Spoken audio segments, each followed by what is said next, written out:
En Côte d'Ivoire, l'école a pris le virage des nouvelles technologies à la fois dans son organisation et sa pédagogie. La 3e édition de l'Africa Web Festival consacre une grande part de sa réflexion à la e-éducation. Alors, bienvenue dans...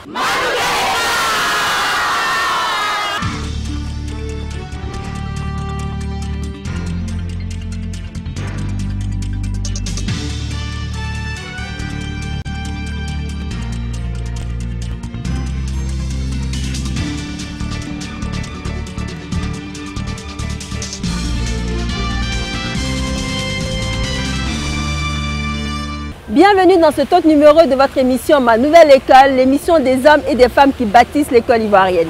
À l'Africa Web Festival se côtoient sans protocole des décideurs publics, des chefs d'entreprise, des inventeurs, des créateurs de logiciels et de solutions liées aux nouvelles technologies, surtout des élèves et étudiants venus s'informer des métiers d'avenir comme du monde de demain. Il invente ainsi des acteurs de l'école ivoirienne et de ceux qui s'y intéressent, qui sont venus partager leur vision. Au sommaire de cette émission, l'école du futur, c'est déjà aujourd'hui. Nous verrons comment l'école ivoirienne a fait des TIC un outil d'accompagnement des élèves dans tous les domaines de leur vie scolaire. Programme école intégrée. Et si les langues traditionnelles étaient le vecteur d'apprentissage bien plus fort que le français. C'est ce que la Côte d'Ivoire expérimente. Ici, nous sommes dans la salle Hackathon où se déroulent les compétitions non-stop de développement de solutions informatiques autour d'une ou de plusieurs thématiques. L'Africa Web Festival offre un cadre de réflexion idéal à tous ceux, États, entreprises publiques et privées, partenaires au développement, qui misent sur les nouvelles technologies pour favoriser leur développement. Et c'est le cas pour le ministère de l'Éducation nationale, pour qui depuis 5 ans, les TIC sont des outils de plus en plus intégrés dans l'univers quotidien des élèves. Reportage au cœur de pédagogie 2.0 de l'école ivoirienne. Depuis 2012, le ministère de l'Éducation nationale ivoirien a accordé une place de choix au numérique en vue de moderniser et bâtir une école de qualité. L'enjeu de cette révolution numérique, clairement identifié et compris, est devenu une priorité tant dans la gestion du ministère que dans les pédagogies appliquées aux élèves. Ainsi, une direction des technologies et des systèmes d'information a été créée au sein du ministère pour piloter la mise en œuvre de ce vaste chantier de l'intégration des TIC. Lors de Africa Web Festival, M. Aboubakar Koulibaly, qui est le directeur, nous situe sur l'enjeu de la création de cette direction et des objectifs qui lui sont assignés. Pour ce qui est de notre département, de la direction des technologies et des systèmes d'information, c'est une direction qui a vu le jour à la suite d'un constat. Le ministère de l'Éducation nationale est une grosse machine en termes de personnel, en termes d'élèves et tout ça. Et donc il s'est avéré nécessaire de voir comment est-ce qu'on peut utiliser la technologie pour gérer cette grosse machine. Et ce que nous avons décidé de faire, c'est de regarder sur 3 axes, c'est-à-dire utiliser la technologie pour la gestion administrative, la technologie pour l'intégration dans la pédagogie et la technologie pour l'enseignement en tant qu'une nouvelle discipline dans le système scolaire. Donc voici un peu les 3 axes sur lesquels nous travaillons en termes de promotion de la technologie dans le système scolaire. Voilà, notre direction est une direction transversale. C'est-à-dire qu'elle a pour rôle d'apporter un appui technologique à toutes les directions. Elle a pour rôle de comprendre les challenges, les problèmes des différentes directions et d'apporter des solutions. Bien entendu, c'est eux qui connaissent leur métier. Quand nous allons par exemple à la direction des examens et concours, ils ont leur métier. Nous venons vers cette direction pour leur donner des outils technologiques pour les aider à mieux faire leur métier. Si on prend par exemple le succès qu'on a eu avec l'inscription en ligne, aujourd'hui les enfants ne sont pas obligés de venir s'attrouper dans les établissements pendant des heures et des heures pour essayer de s'inscrire. Vous pouvez être partout, vous êtes chez vous à la maison ou bien à l'autre bout de la Côte d'Ivoire pour vous inscrire. Et donc ça a apporté énormément en termes d'efficacité à tout le système. Les TIC sont désormais au centre des actions de l'ensemble des différentes directions du MEN. La DRH, avec le projet Codipost, permettant l'identification des postes et le suivi des carrières du personnel enseignant. La DPFC, direction de la pédagogie et de la formation continue, de développer ces projets de formation numérique tant pour les formateurs que pour les enfants. Nous sommes à une session de formation que nous avons commencé à l'initiative de la DEP. Il s'agit de la formation des établissements secondaires privés à l'utilisation d'une plateforme que le ministère a lancée cette année. Il s'agit de la plateforme École Média. Et depuis donc, le 22 dernier, le 22 décembre, les établissements secondaires privés sont donc conviés à cette session de formation pour leur expliquer la nouvelle plateforme et pour qu'ils puissent s'approprier la plateforme. Cette transformation numérique est perceptible par les principaux concernés, les élèves. Le numérique, d'abord, il enrichit notre culture générale, il enrichit notre savoir, il enrichit vraiment, il nous ouvre encore sur le monde. Les inscriptions en ligne, c'est plus rapide pour nous les élèves. Là, tu vas, tu t'inscris sans problème. Et puis bon, tu viens à la maison. Par rapport à avant, tu étais obligé de faire beaucoup, de passer par là, par ci. Donc, en tout cas, je pense que c'est bon. Depuis 2012, le système des inscriptions en ligne, initié par la ministre Kandia Camara, est mis en œuvre par la Direction des stratégies de la planification des statistiques, DSPS, est en marche. Voilà, ça c'est la plateforme, tout ce qu'on a mis en place. Voilà. Ici nous avons en temps réel tous les élèves qui sont inscrits. Cette activité rentre dans la droite ligne de l'intégration des TIC au niveau du système éducatif. C'est vrai que quand on parle d'instauration des technologies de l'information et de la communication, on pense tout de suite à une matière qui va être enseignée dans les établissements. C'est un pan, mais en réalité, l'intégration des TIC se fait à plusieurs niveaux, notamment au niveau même des habitudes des utilisateurs, dans la pratique, on va dire, de toutes les actions qui sont menées en termes d'éducation. Ces actions-là doivent être imprégnées des technologies de l'information et de la communication. Quels sont alors les avantages de ce procédé? En termes donc d'avantages de cette activité qui est dans la droite ligne de l'intégration des TIC à l'école, on va dire que du point de vue de la collecte des fonds, auparavant c'était des longues files que les élèves devaient faire dans les établissements pour faire les inscriptions, pour payer de l'argent en espèces dans les établissements. Cela mettait nos établissements en danger parce qu'ils étaient régulièrement l'objet de braquage par les bandits. Depuis 3-4 ans maintenant, c'est de l'argent numérique qui circule.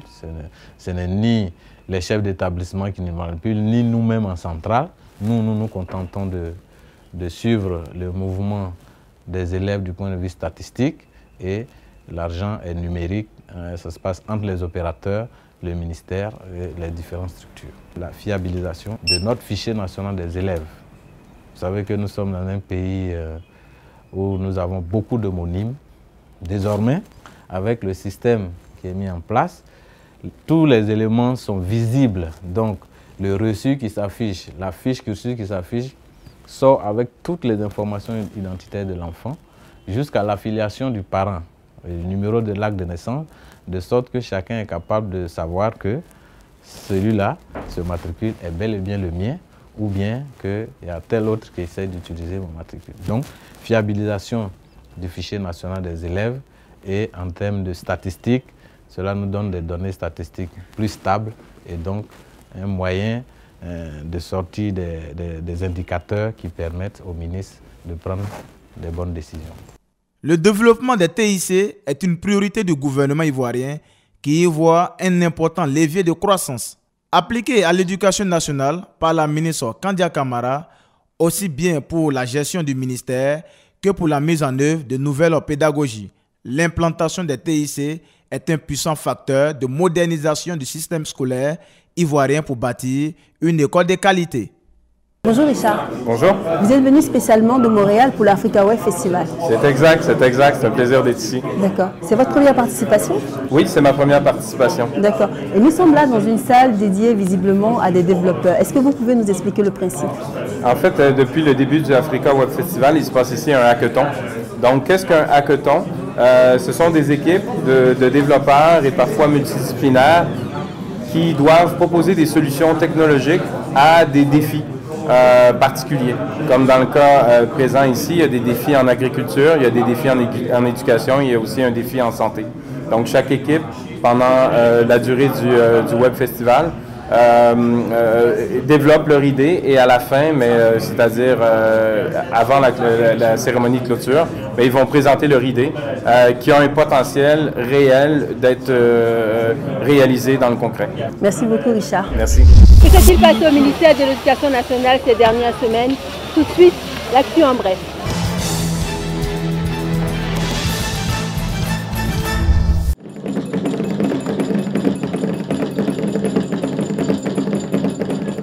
Mopoyem, village situé dans la sous-préfecture de Dabo, a abrité la fête de génération d'Ennigbissi le 10 décembre dernier.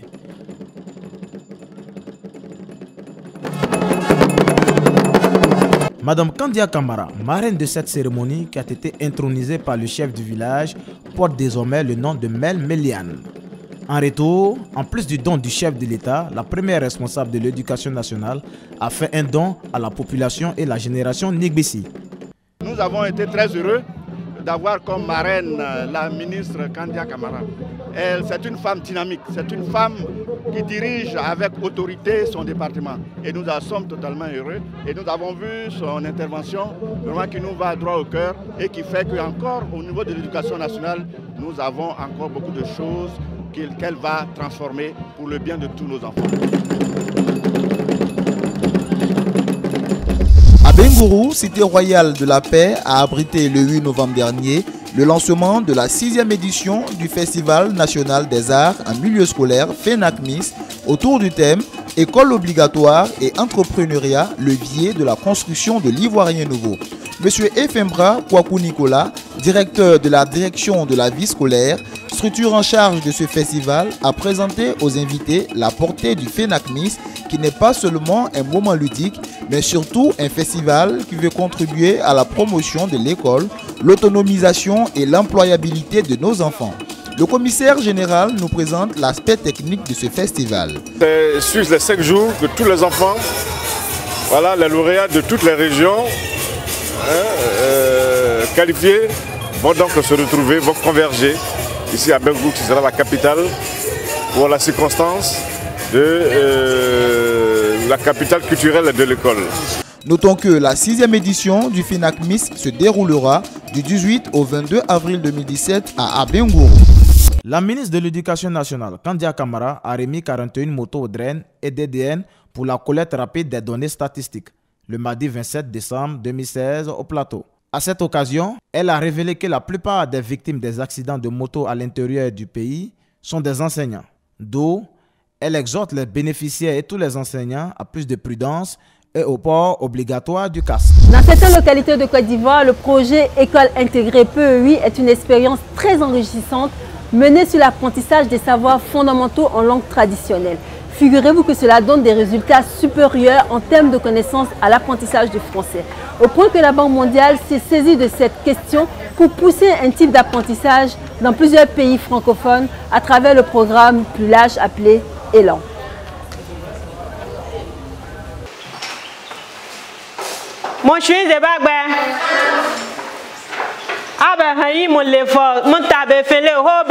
La nécessité d'introduire les langues nationales à l'école dès la maternelle provient des résultats des expériences pilotes d'enseignement réalisées en langue maternelle, malinké et sénoufo en 1990. Le gouvernement de Côte d'Ivoire, au vu de ces résultats probants, s'est approprié cette expérience afin de la dupliquer dans plusieurs régions à partir des centres pilotes. Et ce, dans le souci de réduire le taux d'échec scolaire imputable en grande partie à l'obstacle de la langue d'enseignement, d'où l'introduction des langues maternelles comme médium d'enseignement dans notre système éducatif.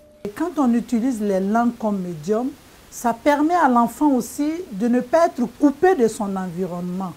Un enfant qui vient de la maison avec sa langue, il est installé dans sa langue, il tête dans sa langue, comme le dirait le professeur Jérémy. Une fois qu'il arrive à l'école, on lui demande d'oublier cette langue-là qu'il a pratiquée pendant plusieurs années. Et quand venant à l'école, quand il vient avec sa langue, l'enfant voit l'univers scolaire comme un prolongement de la famille. Et il n'y a plus de barrière linguistique entre l'enseignant et l'enfant.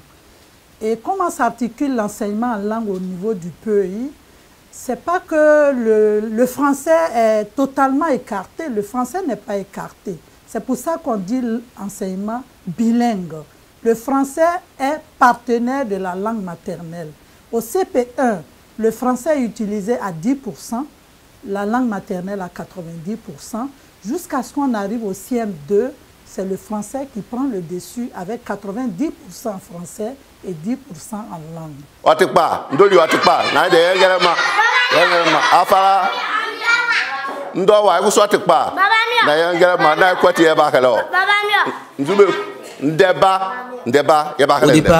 service directement rattaché au cabinet du ministère de l'Éducation nationale, le projet École intégrée est aujourd'hui l'un des services spécialisés de la direction de la pédagogie et de la formation continue. Ce projet innovant a en charge la conception, l'exécution, le suivi, évaluation de l'enseignement bilingue et l'apprentissage des techniques agro-pastorales. Pour s'imprégner des avancées réalisées par le projet École intégrée, notre équipe s'est rendue à Ananguié, localité située à 15 km d'Azopé. C'est en décembre 2001 que l'IEP d'Azopé 1 a ouvert sa première classe à Ananguié avec 2 enseignants pour suivre les apprenants et les parents. Ici, la langue maternelle utilisée dès le CEP est l'akié.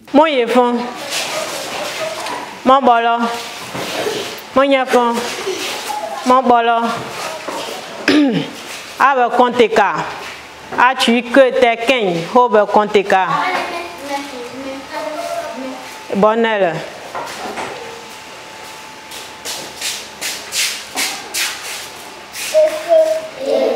Il y a un bouffon.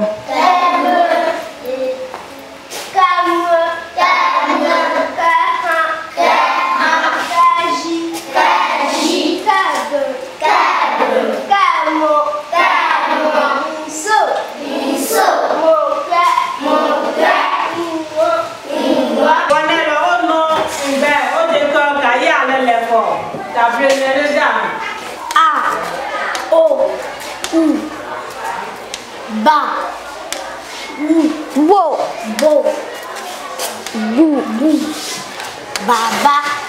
Mon bon majo.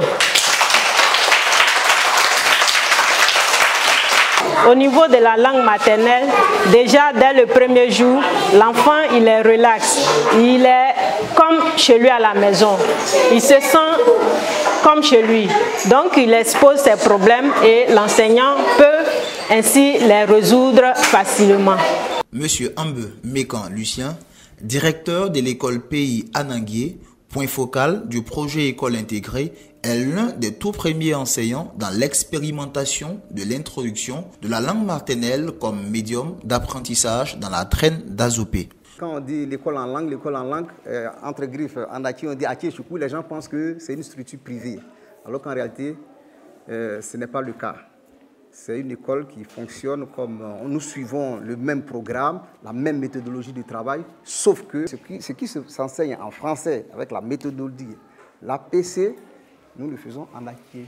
La spécificité ici, c'est que, comme nous sommes dans un village Akié, il est préférable dans un premier temps que l'enseignant soit en Akié pour qu'il soit beaucoup plus à l'aise, pour que les enfants et lui se comprennent. Monsieur Apia Jano, conseiller pédagogique du secteur Ananguié à l'inspection de l'enseignement préscolaire et primaire 1, d'Azopé nous livre la démarche et les résultats qu'il attend. On me promet un bon résultat? Hein? C'est vrai ça? Oui, monsieur. Je peux compter sur vous? Oui, monsieur. Dieu merci. Dans mon secteur, il y a 18 écoles, dont 2 écoles pays, en Anguié où nous sommes, et à Moapé. Voilà. C'est des écoles qui me donnent de bons résultats. Franchement, je préfère vous dire la vérité. Quand l'enfant ne comprend pas un fait, il ne comprend pas une situation, il est obligé d'aller d'abord en langue. Quand il comprend en langue, il peut traduire maintenant en français. 2 visiteurs surpris sur les lieux nous permettent de mieux comprendre certains aspects. Adja Kassi Jaurès, l'un des tout premiers élèves de passage à l'école pour saluer ses maîtres, nous explique les retombées de son passage dans cette école sur son parcours scolaire et donne des conseils à ses cadets. Koko gbanyon, bou baba, bou maman wa tsabou. E mayi, bobo fe, e mapa bobo, bobo se non bouye veu. Loko bo to koko gbanyon. Donc ben me djou moutei. Le monde enseignant en langue m'a apporté beaucoup de choses.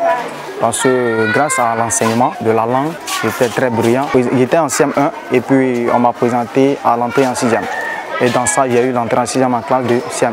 Je n'ai même pas connu ce qu'on appelle CM2. Je peux dire que ça m'a apporté beaucoup de choses. Aujourd'hui, je connais les coutumes. Je sais parler l'ati. Je sais aussi également écrire en ati. Après ce brillant élève, M. Dibi Yapeluk, parent d'élèves, vient souvent à l'école, s'enquérir des résultats des élèves et en profiter pour proposer ses services aux enseignants en cas de difficulté. Je suis venu rendre visite aux élèves aujourd'hui.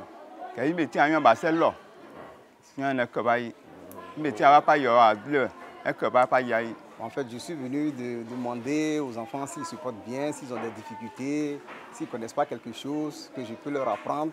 Si les maîtres ont des difficultés, si je peux leur apporter quelque chose. Voilà, c'est l'objet de ma visite ce matin.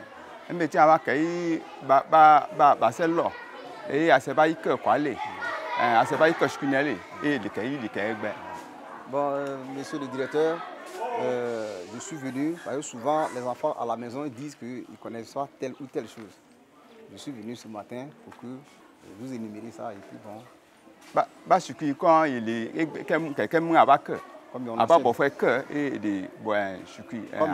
Comme l'école est bilingue, alors au niveau de la langue, je sais que les maîtres, vous pouvez avoir des difficultés d'appellation, de nomination de certains objets. C'est pour ça que je suis là.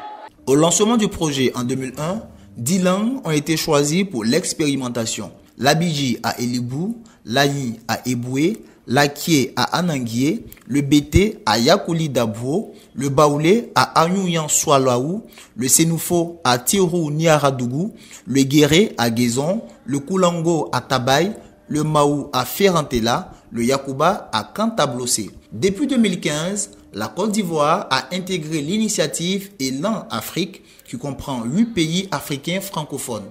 Madame Diaby, coordonnatrice de ce projet, nous présente les objectifs visés par Élan Pays. L'adhésion de la Côte d'Ivoire à l'initiative Élan va nous apporter beaucoup, surtout sur le plan scientifique et sur le plan financier.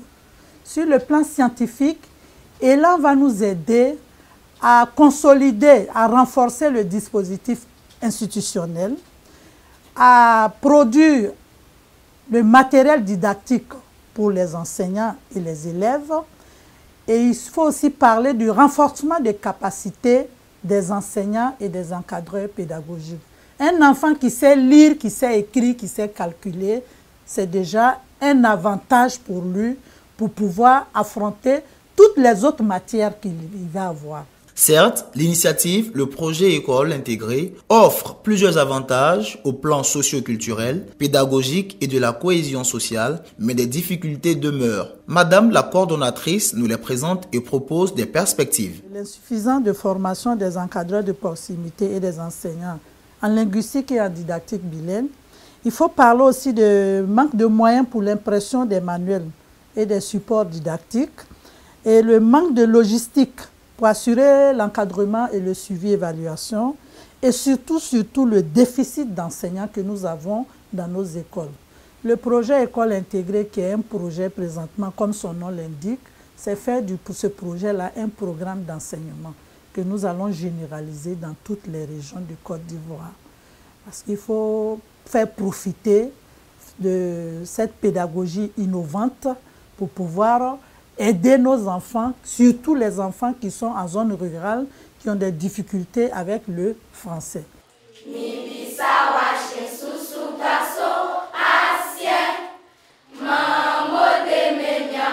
Aujourd'hui, il est prouvé que la langue maternelle est un facteur de souplesse mentale et de créativité pour les élèves. Un pays qui se veut émergent, à l'instar de la Côte d'Ivoire, à l'horizon 2020, doit en faire son cheval de bataille pour former des citoyens ayant la tête dans le modernisme et les pieds dans la tradition.